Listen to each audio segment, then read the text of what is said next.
Hello guys, welcome. Collective reading tayo ngayon. So tingnan natin kung kaninong energy to.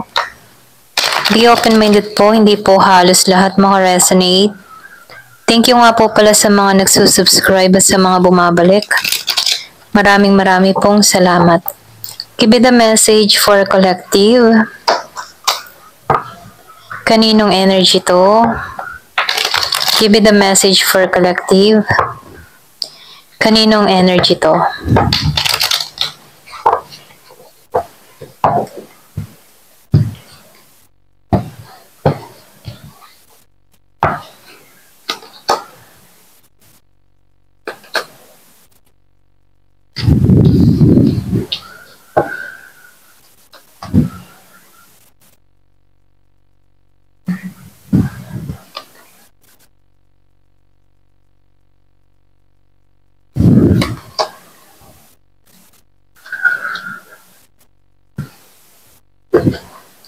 Meron ako nakikitang Virgo, may Capricorn, may Taurus, may Scorpio, may Cancer, and Pisces. Merong Leo, Aries, may Sagittarius, may Libra, may Gemini, and Aquarius. Meron ako nakikita ditong tao na merong pinagdadaanan. Meron tong sakit na pinagdadaanan or pwede ring sabihin na meron ditong tao na nahihirapan yung kalooban. Pero nakikitaan ko dito, medyo wala siyang mahanap na kasagutan sa mga problema na kinakaharap ng tao nito. Kumbaga, nahanap to ng solusyon dito pero hindi pa niya rin matagpuan hanggang sa panahon ngayon. Yung iba naman sa inyo, nakikitaan ko dito, merong tao na namomroblema sa kaperahan. Pero nakikitaan ko dito, yung iba sa inyo, nakikitaan ko dito na nahihirapan siyang maresolbahan yung kanyang problema dito pero pinagsusumikapan ng tao nito na paglabanan nito. Nakikitaan ko dito kahit may problema tong tao na to, naglilibang siya dito para maibsan yung kanyang kalungkutan dito. Ito rin nakikita ko. Kumbaga nililibang niya yung sarili, panandalian para makalimot sa kanyang mga nararanasan. So nakikitaan ko dito, yung iba sa inyo, meron kang tao dito na feeling mo, unti-unti nang nawawala yung interest nito sa'yo. Nakakaranas ka ng lungkot dito sa tao na to. Yung iba sa inyo, nakikitaan ko dito, meron kang natuklasan, meron kang nalaman, merong nabulgar sa'yo dito kung bakit medyo may panlalamig na dito sa iyo. Yung iba, nakikitaan ko rin dito, meron ditong tao na may panunukso or pwede ring sabihin na tinutukso ka ng tao na ito, pero ganun pa man, nakikitaan ko dito na yung iba, hanggat maaari, pinipigilan mo magpatukso. Kumbaga, meron ka ditong tao na hindi nagbibigay ng sustento sa'yo, pero ganun pa man, meron ditong tumutukso sa'yo upang meron kang makuha dito. So, yung iba sa inyo, merong nag-aalok sa'yo ng pera, or pwede rin sabihin merong nagbibigay ng tulong, pero yung tulong niya dito, meron siyang motibo or hidden motive sa'yo, okay? Kung bakit niya ginagawa tong tulong na to. Kumbaga, sinasamantala ng tao nito yung nararamdaman mo na emotion dahil nakakaramdam ka ng lungkot dito, kaya meron ditong tao na mapanamantala kung bakit may panunukso tong ginagawa sa'yo. Yung iba, meron ako nakikita ditong Year of the Horse. Kumbaga, alam mo sa sariling may kakulangan sa'yo dito, pwedeng meron kang napag-share share na tao, or pwedeng meron kang kaibigan na napag-sharean dito. Pero ganun pa man, itong tao na napag-sharean mo dito ay parang tinutukso ka para malubog ka sa sitwasyon. Okay? So, sinasabihan ka dito, mag-ingat ka din sa mga pag-sharean mo or pagkukwentuhan mo about sa mga nangyayari sa'yo, lalo-lalo na sa sitwasyon ng kapareha mo. So, nakikita ko rin dito, yung iba sa inyo, gusto mong maisalba pa tong koneksyon, pwede yung iba sa inyo nagkakaroon na ng lamigan or pwede rin nawawala na ng gana sa bawat isa, nawawala na ng amor. Kasi nakikitaan ko dito nawawala na yung passion, para bang tinatamad na yung iba sa inyo.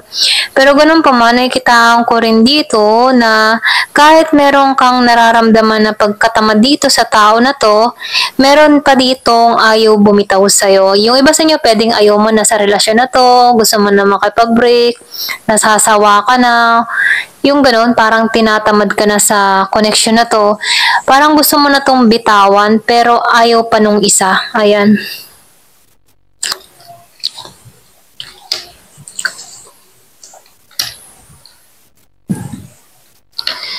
So, nakikitaan ko dito,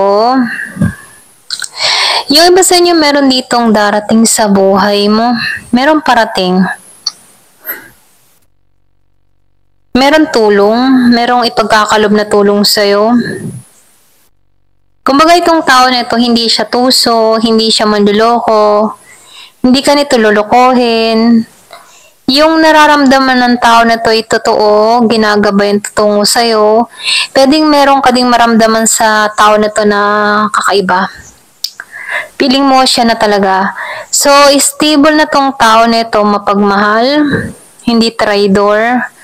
Pwede yung iba sa inyo meron kang nakakausap, or pwede rin makausap mo tong tao na to, or may pakilala sa'yo, or pwede rin sabihin na meron dito kang makausap through online.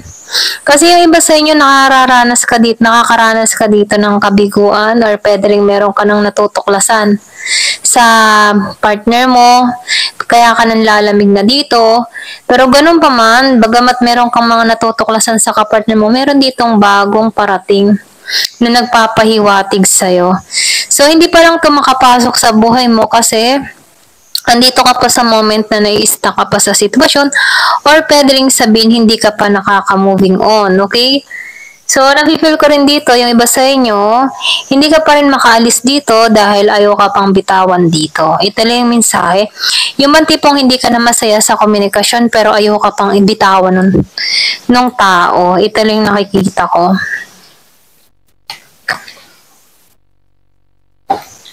So, nakikitaan ko dito merong betrayal, or meron ditong napagloko, meron ditong pinabayaan, meron ditong nahihirapan sa sitwasyon. Yung iba sa inyo kanina, yung sinabi ko kaninang meron kang matutuklasan, yung iba sa inyo meron kang natuklasan sa tao mo. Meron ako nakikitang wala ng amor, o nawawalan ka na ng pag-ibig dito, or pwede rin nawalan ka na talaga ng pag-ibig dito.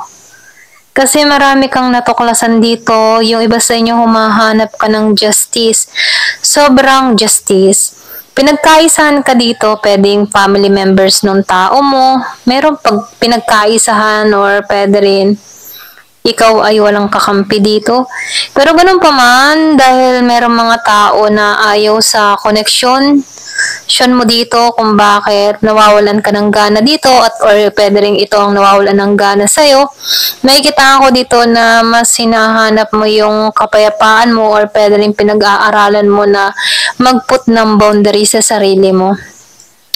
So, nakikita ko dito, gusto mong maging grounded, gusto mong maging payapa na yung kaisipan mo, gusto mo nang makalimot. Pwede yung iba sa inyo, panay ang sisi sa'yo ng kapamilya ng kapareha mo na nanakit or nanloko sa'yo.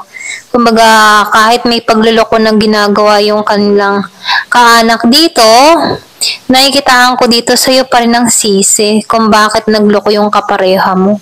So, nafe-feel ko dito may mga ayaw sa connection nyo or pwede rin ayaw ka ng pamilya ng tao na to. Pero ganun pa man, nakikitaan ko dito na mamaster mo or nagiging aware ka na sa emotion mo. So, nafe-feel ko dito nagigi ka ng bato or pwede rin nawawalan ka na ng amor. Hangad mo yung hustisya sa buhay mo, hangad mo yung hustisya, lalo-lalo na yung mga tao na nagbetray sa'yo at yung mga tao na nag-alipusta sa'yo. So, nakikitaan ko dito na humahangad ka ng malaking pagbabago sa buhay mo.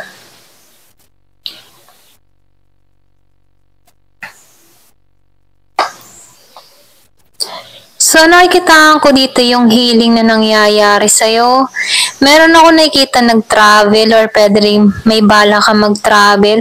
May hatid ditong kasaganahan, gantimpala sa buhay mo.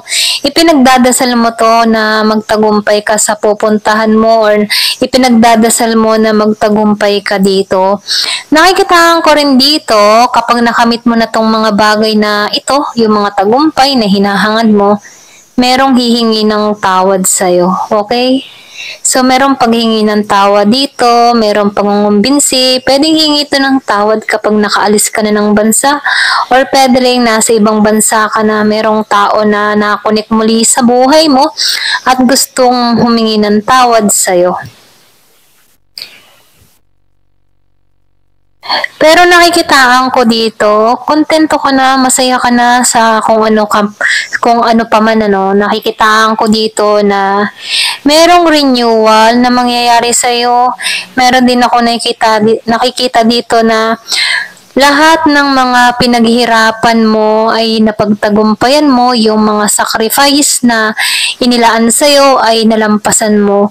Kumbaga, nakikitaan ko dito na kahit mahirap yung mga dinaranas mo, ay nakikita ko dito na masaya ka at kontento at masaya ka sa mga achievement na nare-receive mo. So, nakikitaan ko rin dito, meron kang gantimpala na ipagkakalob sa'yo. Kumbaga, itong gantimpala na ito ay para talaga sa'yo, para ma-receive mo tong abundance na ipagkakalob sa'yo. Sa gitna man ng unos na naranasan mo ay may kapalit na kaginhawahan sa dulo. Ito ay mensahe na ipinaparating sa'yo na ang iyong mga pangarap ay mapagtatagumpayan mo. Okay? Kumbaga yung mga pangarap ay mamimithi mo, makakamit mo. At yung mga pagsubok na yan ay mapagtatagumpayan mo. So, sinasabihan ka rin dito, meron ditong nagbetray, nanloko sa'yo, pero nakikitaan ko dito, kaya mong i-manage tong tao na to, kaya mong balansihin ito para sa'yo. Meron nawala sa'yong gamit, merong kinuha sa'yong gamit, or pwede rin merong importanteng gamit na nawawala sa buhay mo, pero nakikitaan ko dito na kinuha ito ng tao na to. Pero ganun pa man, meron mang nawala sa buhay mo, nakikitaan ko dito na nahahanapan mo pa rin ng balanse ang sarili mo. Kung madalas mong makita yung 2-2-2, parating ang balanse sa'yo. Kumbaga, makakaraos ka sa mga pagsubok na inilaan sa'yo at matatapos na ang lahat. Okay? Ito lang nakikita ko sa'yo.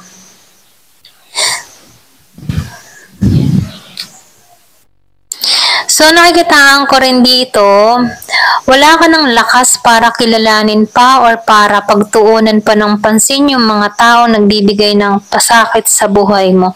Kumbaga, napagtagampayan mo dito at ayaw mo na tong alalahanin pa dahil masakit na. Okay? So, ayaw mo na tong patulan pa, ayaw mo nang intindihin pa.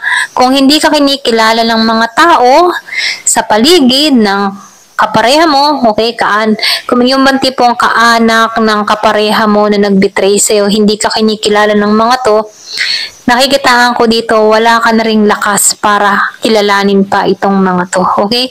Kumbaga, dead mo ka na lang. Kung ayaw sa akin, ayaw ko din sa inyo. Ganon yung energy mo. Ayan, ito lang nakikita ko sa'yo.